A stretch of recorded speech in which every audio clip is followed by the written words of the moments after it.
Hello, today we'll do the poem The Night Mail by W.H. Auden.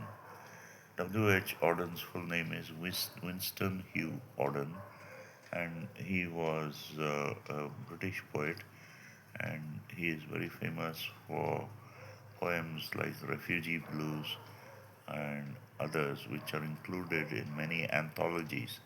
An anthology is a collection of poems in many anthologies in courses for schools and universities across the world. So we have the poem Night Mail by W.H. Auden. So the poet describes a train. It is called the night mail. So a mail train, it stops at each and every station that there is along along a track. So the mail train is going at night. That is why it's called the night mail. So this is the night mail crossing the border, bringing the check and the postal order. So the night mail is crossing the border between England and Scotland, and on the night mail, the people have sent checks to their family members in Scotland, and they've sent postal orders for money to their relatives in Scotland. So the night mail is bringing these documents, and it's also bringing letters for the rich, letters for the poor, the shop at the corner, the girl next door. So, practically, the only way people could communicate in the times when the poet was writing was through snail mail. So, people used to write letters, and almost everyone used to get a letter from somewhere, from their relatives or friends or pen friends across the world. So everyone, from the rich to the poor, from the people at the shop at the corner to the girl next door, everyone is getting a letter which comes by the night mail. Pulling up Batok, a steady climb, the gradients against her, but she is on time. Batok is a hill or a mountain, so the night mail has to climb up the hill steadily, and the gradient is the inclination. So you have a straight line and you have a horizontal line. If you have a line in between, that is called an incline. It's called an inclined line. That is the gradient of Batok Hill. So the gradients against the night mail has to go up the gradient, but nevertheless she is on time at each station. Past cotton grass and moorland boulder, shoveling white steam over her shoulder. So on the path, on the track next to, on there are fields of cotton grass, and the night mail goes past the fields of cotton grass. And on the moorland is empty place where nothing grows except grass, and there are boulders, there are huge stones, huge stones which the night mail passes. And as goes the steam engine travels, white steam is thrown over her back, over her shoulder, snorting noisily as she passes, silent miles of wind bent grasses. So the sound the steam engine makes is like snorting. Snorting is like a bit like a pressure cooker letting off steam. So it snorts noisily as it passes, and the track is silent. There are only wind, there are only grasses bent by the wind. Birds turn their heads as she approaches, stare from bushes at her blank faced coaches. So the birds see, wonder what's coming. They turn their heads as the night mail approaches, and they stare from the bushes at her empty coaches. So, blank face is when an expressionless face. So the compartments of the train look like expressionless faces. Sheepdogs cannot turn her course, they slumber on with paws across. So, sheepdogs, which are meant to herd the sheep on the pasture or on the sides or on the fields which the night mail passes, and they cannot turn the course of the train, they cannot change the course of the train. So, they sleep on, they slumber on with their paws crossed across each other. In the farm she passes, no one wakes, but a jug in the bedroom gently shakes. So there's a farm which the night mail passes, and no one wakes on the farm. The farmer doesn't wake, neither does his family. But because of the the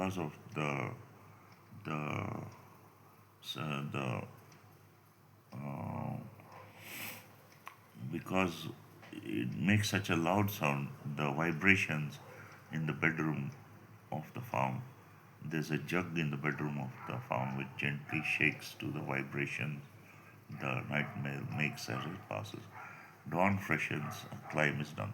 So at dawn, at 6 a.m., her climb is done. She's climbed Buttock Hill.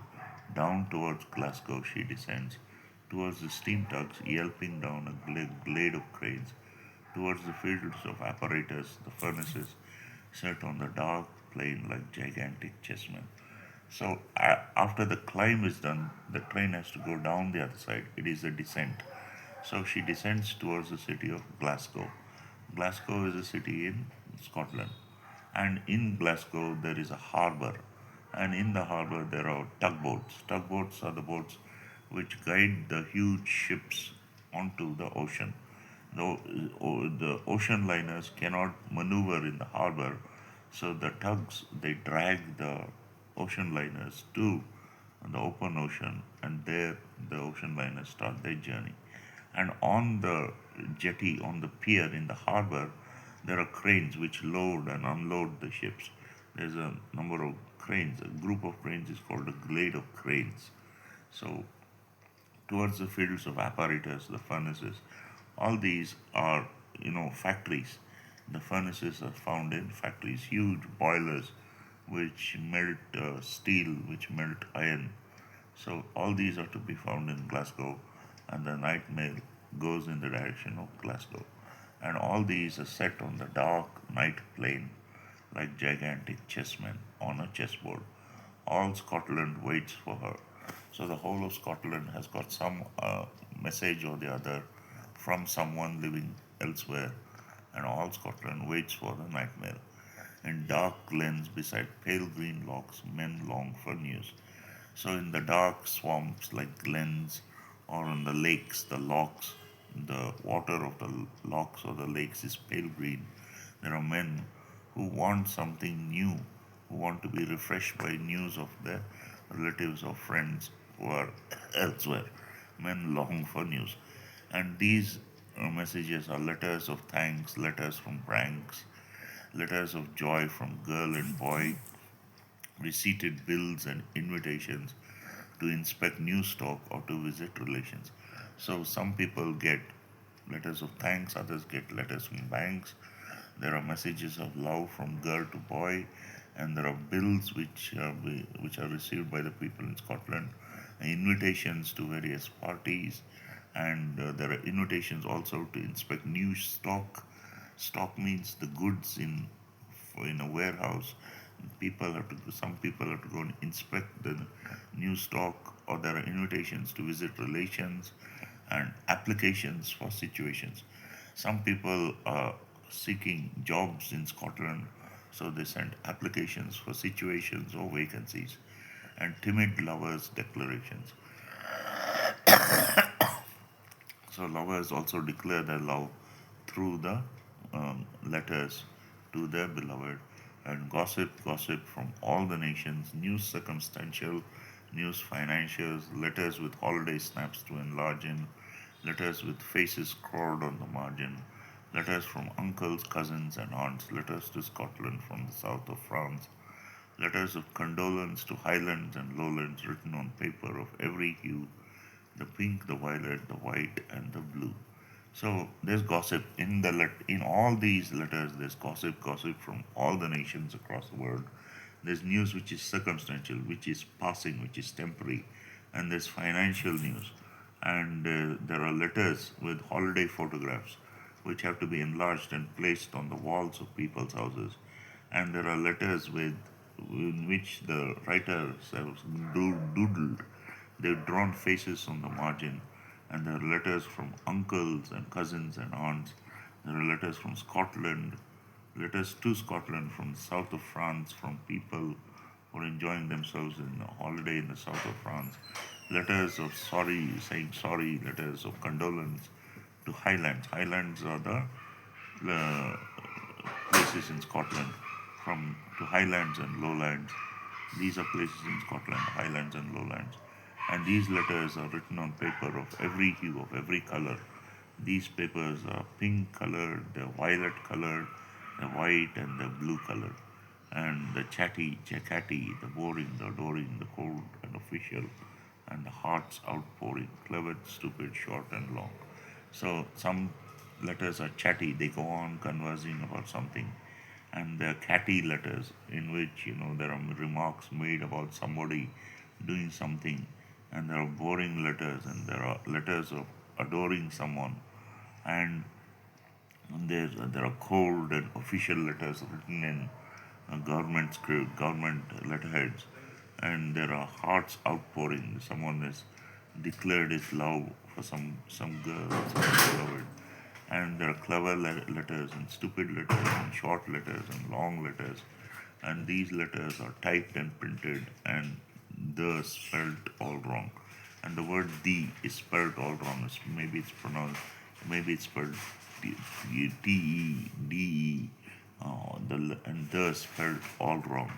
Thousands are still asleep. So as the night mail approaches the next city, thousands in the city are still asleep, dreaming of terrifying monsters or of friendly tea beside the band in Cranston's or Crawford's.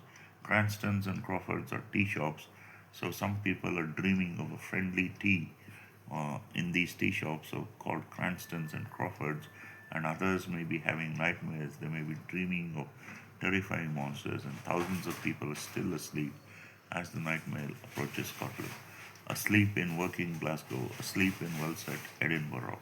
So people are asleep in working Glasgow. Well, Glasgow is a working town, and in well set Edinburgh. Edinburgh is an upper class city, and asleep in granite Aberdeen. Aberdeen is a city in Scotland which is made of stone, perhaps granite stone. All the people in Glasgow, Edinburgh, and Aberdeen are asleep.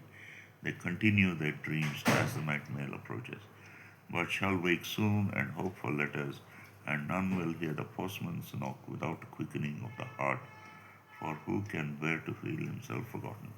So, all the people in all the cities of Scotland will wake soon, and they'll hope for letters, and when they hear the postman's knock, they'll become excited. Their hearts will quicken because they want to be thought of by others.